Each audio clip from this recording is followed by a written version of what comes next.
আমরা আমাদের অধিকার বাস্তবায়ন চাই। আপনারা জানেন যে সিরাজগঞ্জের 5টা স্টেশন ছিল, কালিয়াহরিপুর, রায়পুর, বাজার স্টেশন, বাহিরগোলা এবং সর্বশেষ সিরাজগঞ্জ ঘাট। এগুলি সকল স্টেশন বিলীন হয়েছে।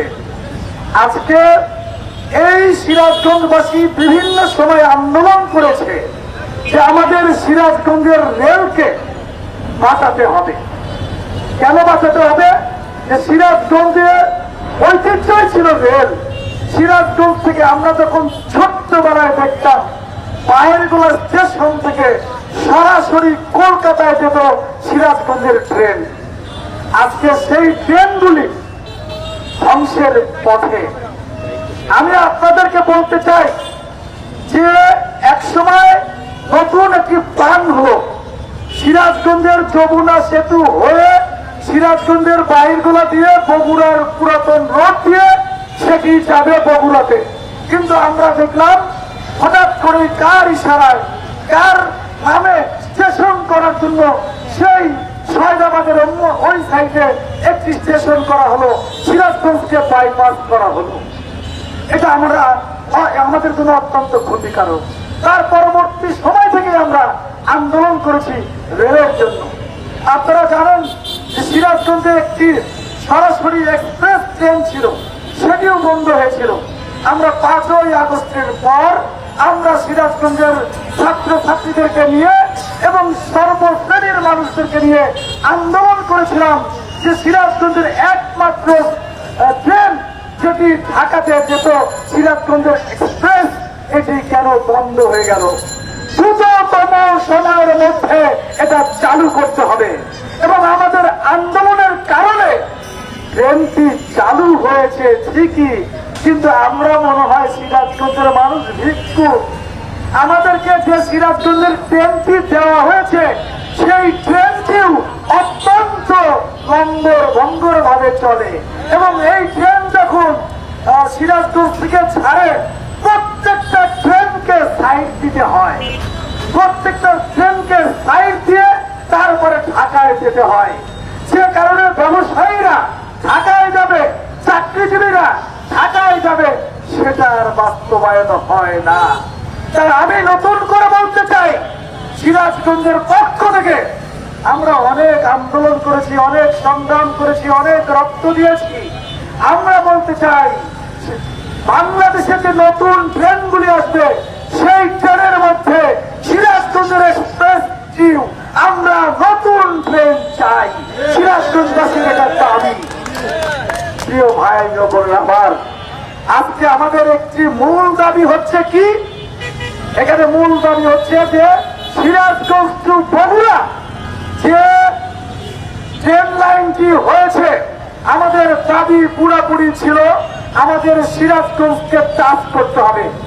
আমরা সিরাজগঞ্জে বসবাস করি, বিশেষ করে পৌরসভায় যারা বসবাস করি, আমাদের যদি সেই জামতল যে ট্রেনে উঠতে হয়, এটা আমাদের সিরাজগঞ্জবাসীর জন্য অত্যন্ত দুঃখজনক। আমরা 5ই আগস্টের পর বারবার জেলা প্রশাসকের সঙ্গে বসেছি।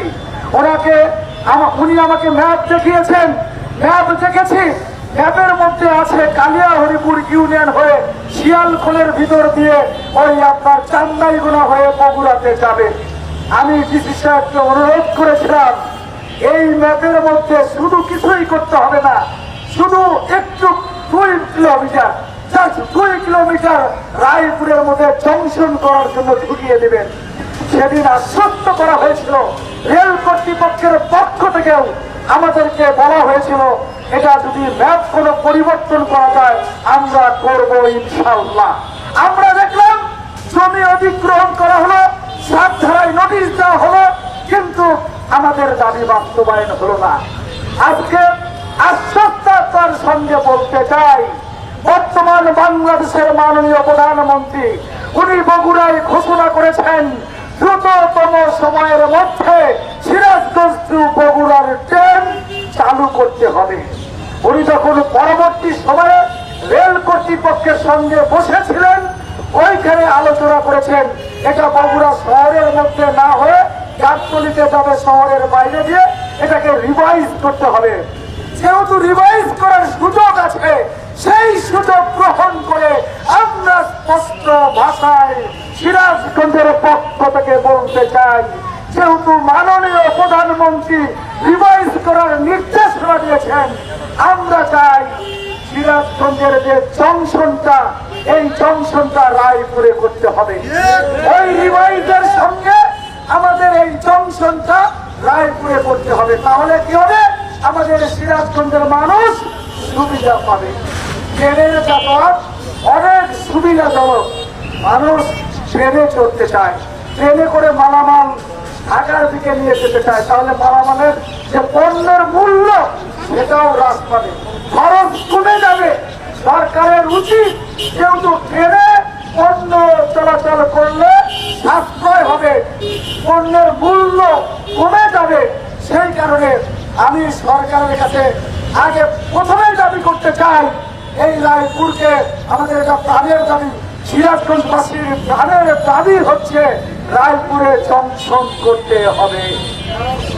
যদি জংশন না করেন, যদি আমাদের দাবি বাস্তবায়ন না করেন, এখানে শুধু কিন্তু কোনো একক কোনো দলের নেতা কর্মীরা নয়, এখানে সিরাজগঞ্জের প্রত্যেকটা শ্রেণীর মানুষ অবস্থান করেছে এবং আমাদের সিরাজগঞ্জের প্রত্যেকটা মানুষ আমাদের এই আন্দোলনের সঙ্গে একত্রতা ঘোষণা করেছেন।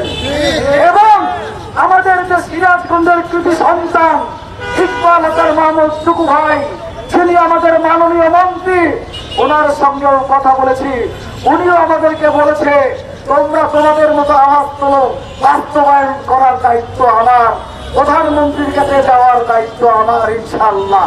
উনিও আমাদেরকে আশ্বস্ত করেছেন। তাই আজকে বলতে চাই, এই দাবিটা আমাদের প্রাণের দাবি। এই দাবির সঙ্গে সকল সিরাজগঞ্জবাসীর একত্রতা ঘোষণা করতে হবে, দল মত নির্বিশেষে।